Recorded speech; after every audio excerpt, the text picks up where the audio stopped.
వికారాబాద్ జిల్లా పరిగి పట్టణంలో స్థానిక ఎమ్మెల్యే రామ్మోహన్ రెడ్డి నిర్వహించిన కాంగ్రెస్ పార్టీ బూత్ స్థాయి సమావేశానికి ముఖ్య అతిథిగా వేం నరేందర్ రెడ్డి, రంజిత్ రెడ్డి పాల్గొన్నారు. నియోజకవర్గ పరిధిలోని 305 బూతులు ఉన్నాయని, ప్రతి ఒక్కరూ బూత్ స్థాయిలో కష్టపడి ప్రతి ఇంటికి తిరగాల్సిన అవసరం ఉందని నరేందర్ రెడ్డి పిలుపునిచ్చారు. గతంలో ఇందిరమ్మ ఇళ్లు ఎవరెవరికి వచ్చాయో వాళ్ల ఇంటికి వెళ్లి ఓట్లు అడగాలన్నారు. పరిగి నియోజకవర్గం నుంచి 50 నుంచి 70 వేల ఓట్లు వేసి ఎంపీ అభ్యర్థి గడ్డం రంజిత్ రెడ్డిని గెలిపించాలని కోరారు. అనంతరం బీఆర్ఎస్ పార్టీని వీడి కాంగ్రెస్ పార్టీలో చేరికలను ప్రోత్సహిస్తున్నామన్నారు. ఇక ఈ సందర్భంగా పూడూరు మండలానికి బీఆర్ఎస్ నాయకులు కాంగ్రెస్ కండువాలు కప్పుకొని పార్టీలో చేరారు.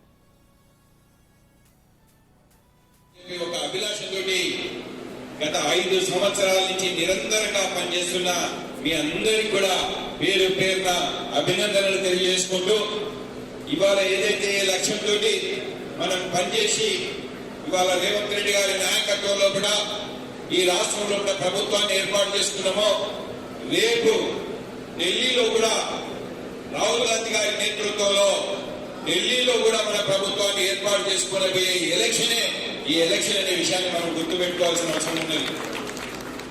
ఇవాళ ఒక రాష్ట్రంలో బలంగా ఉంటే గెలవదు, ఇవాళ కేంద్రంలో కూడా బలంగా ఉండవలసిన అవసరం ఉన్నది. దేశంలో కాంగ్రెస్ పార్టీ అధికారంలోకి రావాలని చెప్పి ప్రజాస్వామ్యవాదులందరూ కోరుకుంటున్నారు.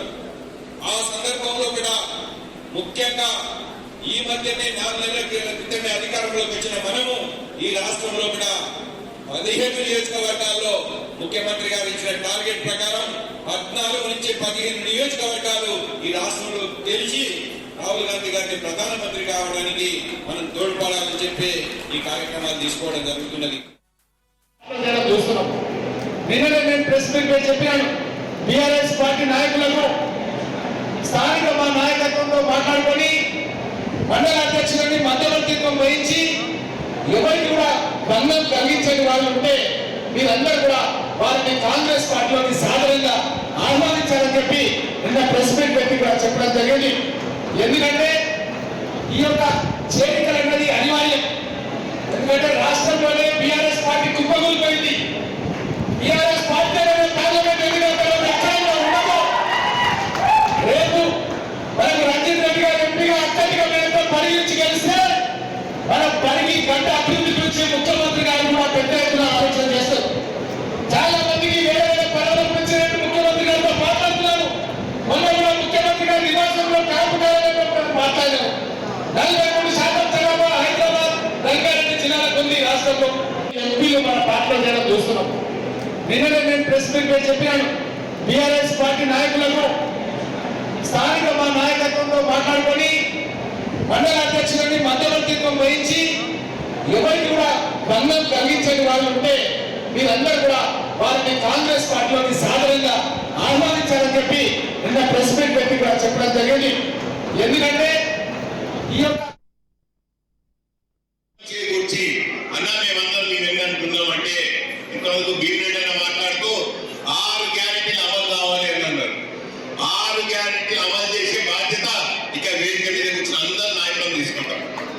ఎందుకంటే నేను మొన్న కాంగ్రెస్ పార్టీ జాయిన్ కాకముందుకు రేవంత్ రెడ్డి అన్నతోటి చాలా సుదీర్ఘంగా డిస్కస్ చేశాను. ఈ టాపిక్ నేను కూడా అడిగిన, ఎందుకంటే మొన్న నేను టీఆర్ఎస్ పార్టీ ఉన్నప్పుడు 6 గ్యారెంటీలు అమలు అయితే డిస్కషన్ చాలా మంది చేసిండ్రన్న, ఎట్లా అమలు చేస్తారని అడిగిన.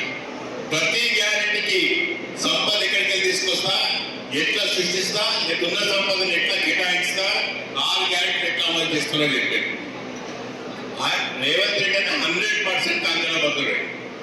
మీరందరూ గుర్తుపెట్టుకోవాలి, ఏ సంక్షేమ పథకం ఎప్పుడు ఏ ప్రభుత్వం అమలు చేసినా, ఏ సంక్షేమ పథకం ఎప్పుడు ఏ ప్రభుత్వం అమలు చేసినా చాలా మంది నమ్మరు, ప్రజలు నమ్మరు.